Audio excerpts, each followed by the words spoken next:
โ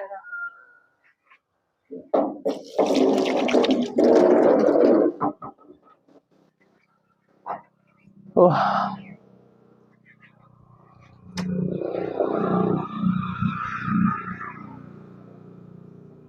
ผมเบิ่งคลิปเมื่อกี้นี่พี่น้องให้ผมเว้าซะเด้อโอ้ยเนาะเราลุงก็ได้เว้าไปมาแล้วเปรียบเทียบจะว่าเฮาสิไปสร้างความชิบหายให้อีวงเขาก็ดอกกระเดีย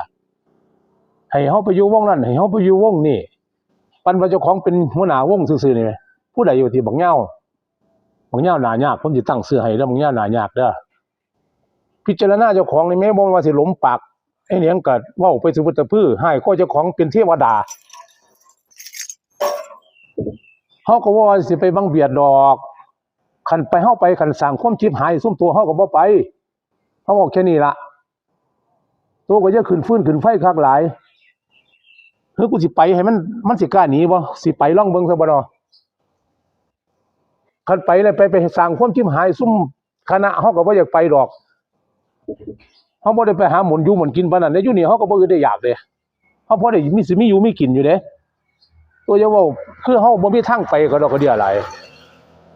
เป็นศิลปินคือกันน่ะก็ให้เกียรติกันแน่ยาวโตน่ะก็ใหญ่แล้วมีลูกมีเต้ามีครอบมีครัวเบิดแล้วเป็นหลักเป็นฐานเบิดแล้วเฮาได้ไปเฮาบ่ได้ไปญาติสิ้นซุ่มโตเด้เฮาไปน่ะคันบ่เป็นตะก้าวเฮาก็หนีเฮาไปเฮาอยากไปสร้างความมนต์ซื่นซื่อๆอยากไปส่งเสริมเพื่อว่าเฮายังมีความดียังคนมีคนศรัทธาอยู่ก็พอสิได้ส่งเสริมสู้ขึ้นคณะเขาเจ้าขึ้นได้จักน้อยความหมายนั่นน่ะคันมันบ่ดีเล่นไปถ้ามันบ่เป็นก้าวถ้ามันบิดซุ่มโตให้คิมหายไว้พวงเฮาก็บ่อยู่ดอกอาจารย์แหลมมื้อนั้นก็ให้เกียรติเราเสมอนั่นล่ะอาจารย์ก็ได้ครับพระมอดมื้อนั้นน่ะจงเข้าใจอาจารย์เด้อเฮาบ่ได้หวังว่าสิไปทำลายผู้ใดเด้ฝากถึงเหย้าหน้ายากศูนย์เดี๋ยวสิไปจังมื้ออยู่บ่ไปจังมื้อน่ะสิไปอยู่มันสิกล้าหนีบ่พี่น้องวางได้สิผมไปบ่มาบ่คลิปแล้วมันสูญแห้งเด้